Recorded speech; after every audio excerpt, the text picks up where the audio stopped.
Hi guys! Good afternoon. Kakauwi ko lang. Galing Lungfung. So, nag-shopping haul tayo guys ng mga iba't ibang pabango. So, yung iba dito sa akin, yung iba naman pinasabay ng mga kakilala ko. So, ito yung unang pabango. Daisy by Marc Jacobs. Daisy Love. So, hindi ako familiar sa scent.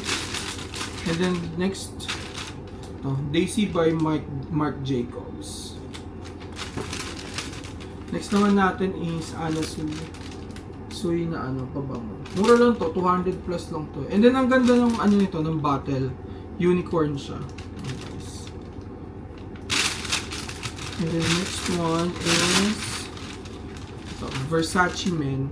So lahat ng mga items sa Lungfung Mall, mas mababa siya sa mall and then original siya lahat. Kaya maraming namimili pang pasalubong. So next one is CK1. This one is EDT Eau de Toilette. And then, meron din akong biniling isang CK1 na black. Mabango din to guys. Sobrang bango. Parang galing din sa CR. And then, this one, Bulgari Men. Ito naman pinasabay to sa akin. Glacial Essence. Nasa 5-6 ata sa pera natin. And then, next one, Bulgari. Ito pinasabay lang din sa akin. Tapos, isa na namang Bulgari Men. Rain Essence naman. So, this one is around, hindi ko maalala, 5 plus din ata to. Tapos, next one, ito yung pinakamahal. Bulgari in Black. So, I'm not sure kung ano amoy nito. Ito ang pinakamahal eh. Eau de Parfum naman to. So, Eau de Toilette, tas Eau de Parfum, tas Parfum yung pinakamatagal mawala. Based sa Google, kasi nag-research ako. Kasi ito naman Mont Blanc, Explorer. Ito naman Eau de Parfum din. Medyo mahal to.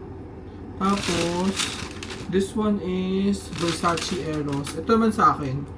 Kasi may nagpapabili nito, gusto niya malaki talaga kasi sobrang bango daw. So, ayun, nagtry ako bumili kung mabango siya.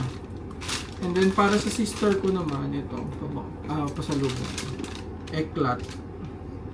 Pero nabuksan ko na ito, nag-spray na. Okay naman, mabango naman. Pero, not my tea. Ito naman maliit, pasabay. So, ang cute nila guys na. Tapos, mayroon din tayong iba pang mga napamili. This one, let me just show you. Ayan guys. So, may mga napabili ng shoes and slippers. Ayan.